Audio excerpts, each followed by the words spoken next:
Wonderful, folks. Well, thank you all for joining us for 2021 Seed Live. I think this is our third annual version of this conference in partnership with Ahold Delhaize and Retail Business Services. So it's always very exciting to do this event. And I see the time is ticking, so we will get started for this iteration, for this next session, how technology might change the future of retail grocery. Super excited to introduce our next speaker, Eric Braun. He is the Director of Technology Innovation at Retail Business Services, and he will discuss what matters most in retail and take a look at some of the interesting technology trends as well as futuristic possibilities. And with that, Eric, I'll let you take it away. Thanks so much. All right. Today I'm going to talk about a few different things. The topic is how might technology change the future of retail grocery. I'm going to talk a little bit about innovation, technology, and the customer. So we can't do anything without the customer. First off, innovation. What is innovation? It's the deliberate experimentation with open eyes and an open mind towards a vision or goal.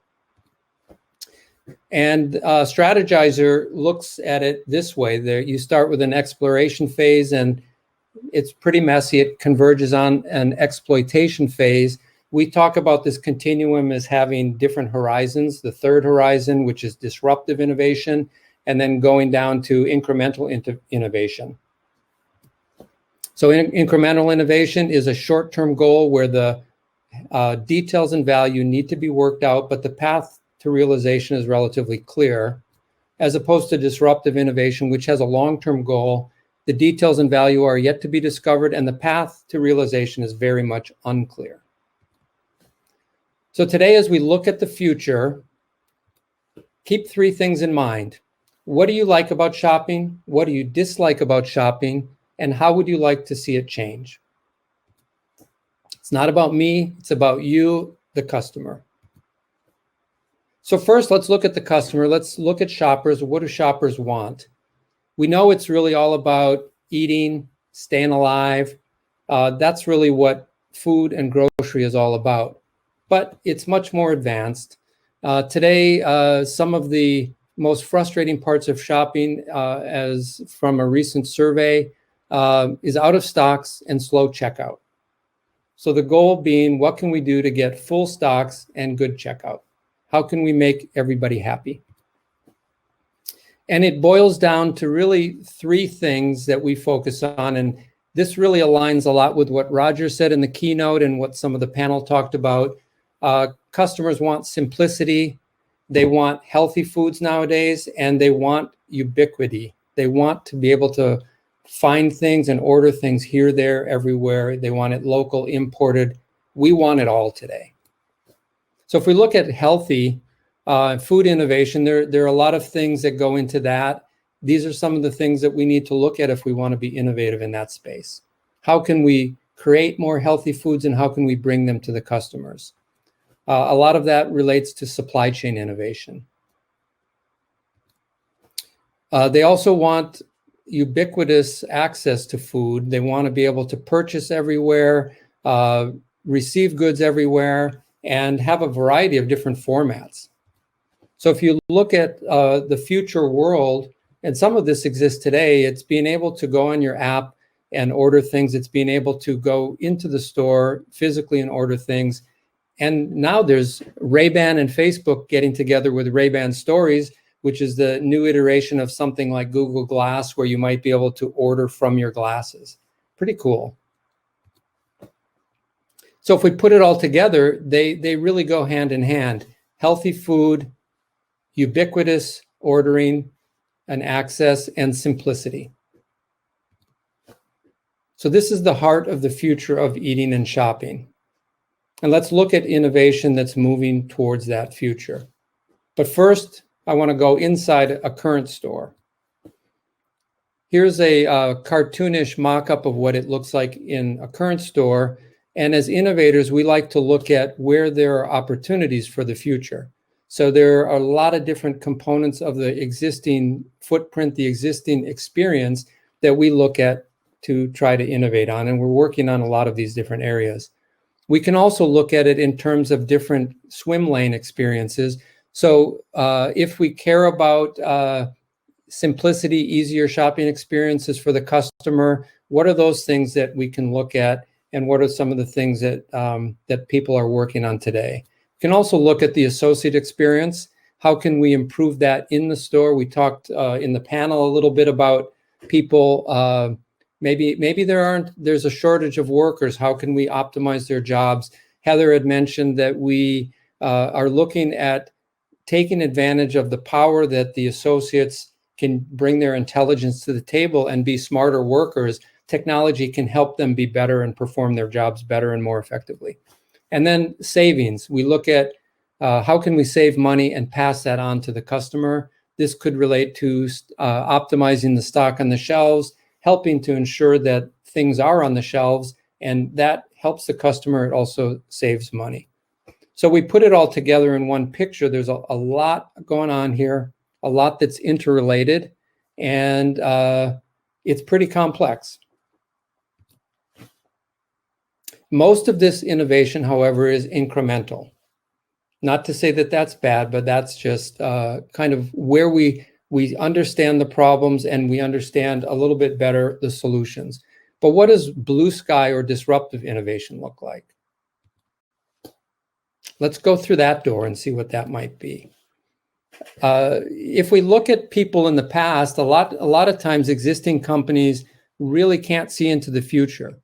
Ken Olson from Digital Equipment got it wrong. He thought that there was no need for personal computers at their home. Look at, we all have one today, and if we didn't, what would we do? BlackBerry got it wrong. They didn't think the iPhone was very impactful. We all know differently there. Blockbuster got it wrong. They thought Netflix wasn't even on the radar screen. But what about grocery? So there is some thought out there that maybe online grocery sales will ultimately settle at a low double-digit percentage and not in the 25% range or even higher. Interesting. Will online grocery taper off, or will it take over? That's a futuristic scenario. If we look at some of the things going on in the market, is the future healthy, ubiquitous, and simple? If so, what does that mean?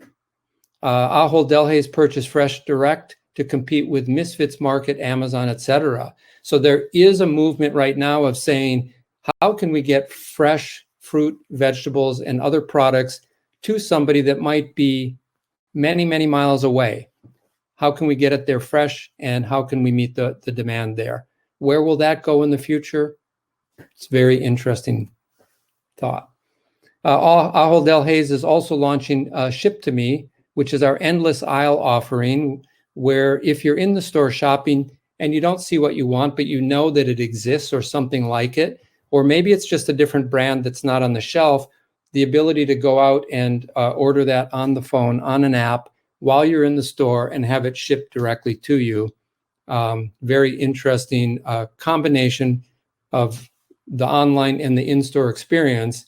We talk about omni-channel a lot. Sometimes that's confusing to the layperson, but the goal is really to be able to have everything that we want everywhere at any time. So will online grocery take over? I would say companies who want to be successful in the future have to be prepared for this disruptive scenario. It may or may not, but what happens if it does and we're not prepared? We know that opportunity is there for the prepared mind, and it's also that way for the prepared business. Let's look at some futurists and see what they say. Andrew Weinreich says, homes powered by artificial intelligence will know you and take care of you.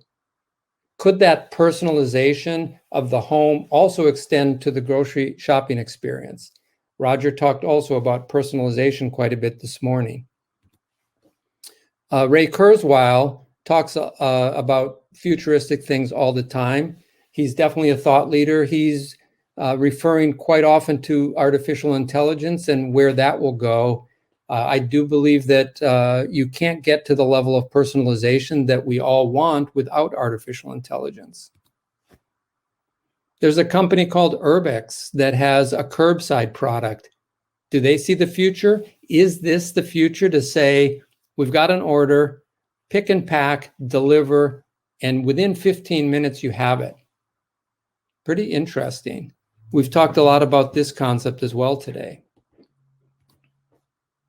RBS has a concept called Lunchbox, which is similar to Amazon Go that Amazon came up with, where you can walk in and walk out. The store knows you've walked in, knows what you've taken off the shelf. When you walk out, it automatically charges you, and you can go on your way.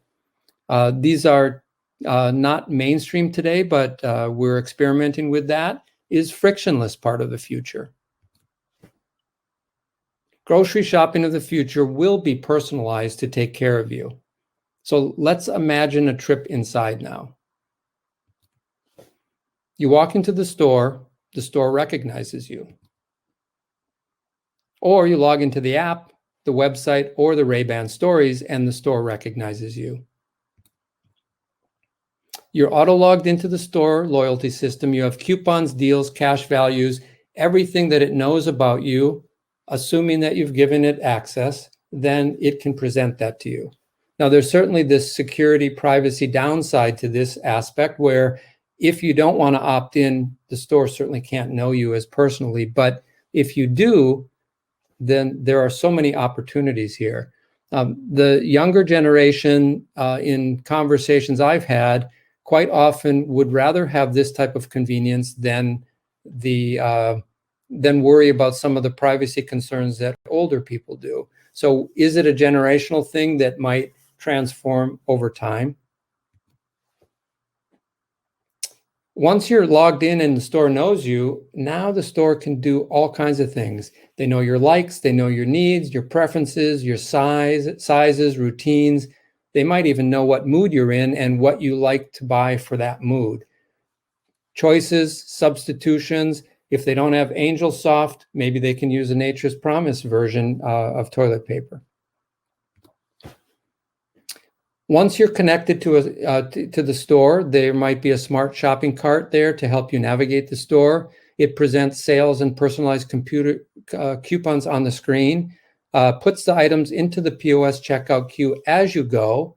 So just like on the web, you're ready to check out once you've gone through the store. Put something in, it goes into your basket, into your shopping cart electronic basket, take it out, it gets removed. When you're all done shopping, you walk out and payment is automatic. Everything you do in the store is synchronized, personalized. The app takes care of you wherever, whenever you shop. Is that the future? Is that possible? Is it desired? It seems to indicate that people want that. But what else is there in the store? Let's veer a little bit away and look at some of the things going on. Today, there are digital displays going on in the stores, electronic shelf labels that take place of the smaller paper price tags. And we talked also about the possibility of dynamic pricing. Well, that can happen with electronic shelf labels. Are we ready for that? There is certainly a learning curve. There's understanding of what the impact is. And as that evolves, that understanding, that desire, then the technology is there to help that. Cooler screens help you to see what's behind the screen in the cooler. It can give you additional information on the items and whether they're in stock or out of stock, how many are available, what the prices are, and it can provide advertising on the top of that. Intelligent mirrors designed at MIT and in production in Italy. In a similar capacity, they provide additional information. You can put a product up close to the mirror. There are cameras there that can read the item, identify what it is, and give you additional information, possibly recipes, and help you out in your shopping experience. Robots are everywhere. They're going to be more and more prevalent. We have warning robots like Marty in the store and additional functionality that Marty is starting to learn to be able to do as we speak. There are information robots that can explain shopping safety and things. They rolled out a lot of these during the pandemic to help customers. There are aisle helper robots. You might walk down an aisle and you don't know what you want or where to go, and you might be able to have a robot that can help you out. Of course, stocking robots that can help with heavy loads and putting things off and on the shelves. There's really a plethora of robots out there. They're going to do many things in the future. Many of these robots might not even look like robots. They might be devices that have the capability of doing automation, having intelligent artificial intelligence built into them that can just streamline the process in the store, improve the customer experience, improve the associate experience, and do the savings, achieve the savings that we're interested in. There are kiosks in the store, and we see that in some of our stores in Hannaford and the Giant Company, and some of the and Stop and Shop for sure, where you can go up to the deli and you can order things. In some cases, you might go and ask for information. There's an opportunity to learn even more in the stores. And it's not just about technology. As we automate, as we create these tools, there's the ability for humans to get involved and provide additional services.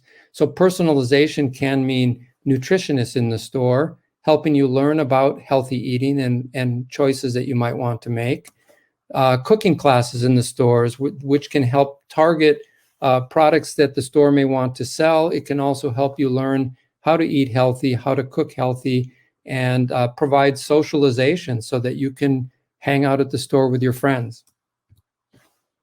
Prepared foods in the stores. This is a Giant Company store down in Pennsylvania where you can go in and you can buy prepared foods using a kiosk.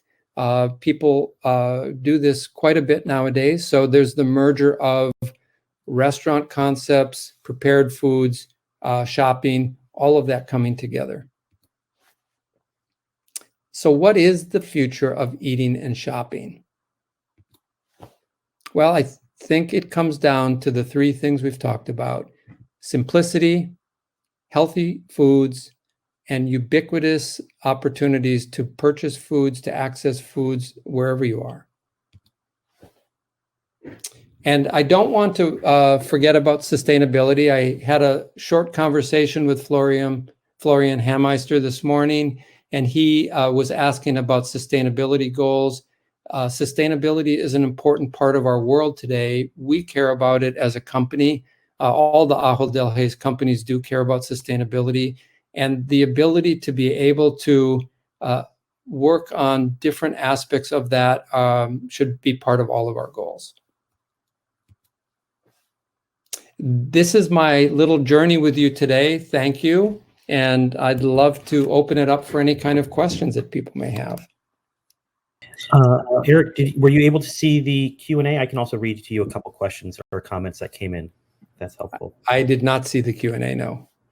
So early on, you kind of addressed this a little bit. You know, I'd love to see where peanut butter is at one store and it's in a different place at a different store. What is a solution to help with navigating stores more efficiently? And as someone else pointed out, is there an opportunity to plug in a grocery list and then be given almost like a Google map of a store? Absolutely. So there are certainly short-term and long-term, near-term and long-term. Long-term should be when you walk in the store can take care of you automatically. In the near term, in our apps, we have the ability for you to find the aisles where foods are, as many other companies do as well. So and to ask the app where something is. So integrating voice is a nearer term, to be able to pick up your phone and say, where's that Jiffy peanut butter, and have the phone talk back to you and tell you. Having a map, yes, another possibility. Yeah, and I can imagine that's great. Thank you. And I can imagine that also as you get more into specific brands, that can also inform the supply side of what the customer wants and actually get better data from. Absolutely. So if people are asking questions and we know that there's a product that's not available, it's so much better today than it is today, where today we don't know what's going on in somebody's mind. We don't know necessarily if they're looking for a product that doesn't exist. Awesome. Well, there's a lot of comments here praising your presentation. Love this. Great job, Eric. And someone else, big fan of wine samples. So someone else wanted to throw that in there. But you threw out a lot of great ideas. So I guess I just want to maybe close with this, because we just have a couple minutes left. And as we know, this kind of shuts everyone down after 2 more minutes. You brought up a lot of great ideas. What do you think will be almost the next ubiquitous thing, at least in some of the supermarkets and grocery stores that you work with? So I think we're going to see more IoT. We're going to see things like the electronic shelf labels and the ability to now use your app while you're in the store, use your phone. Some people use that, but it's certainly not nearly as ubiquitous or available. And that's going to bring about a big change. Once people start having their phone out, it opens up the possibilities for so many more things to do. And I guess in time, you know, improving the communication of letting people know that that's a possibility too. Exactly. Because what's the percentage these days? In the single digits? For people that use their phones in the store, I think it's pretty low. If you just walk around, you don't see too many people using them. Mm-hmm, mm-hmm. Well, awesome. So much more to unpack here. We could probably go on for hours. But we have another session coming up in just a minute. I'm going to double check the chat here. Again, more comments is praising you. Yay for innovation. All right. If anybody has questions that they want to continue a conversation, have them feel free to reach out to me. Awesome. Well, thanks again, Eric. That was a fantastic presentation on some of the things coming up in the future of retail.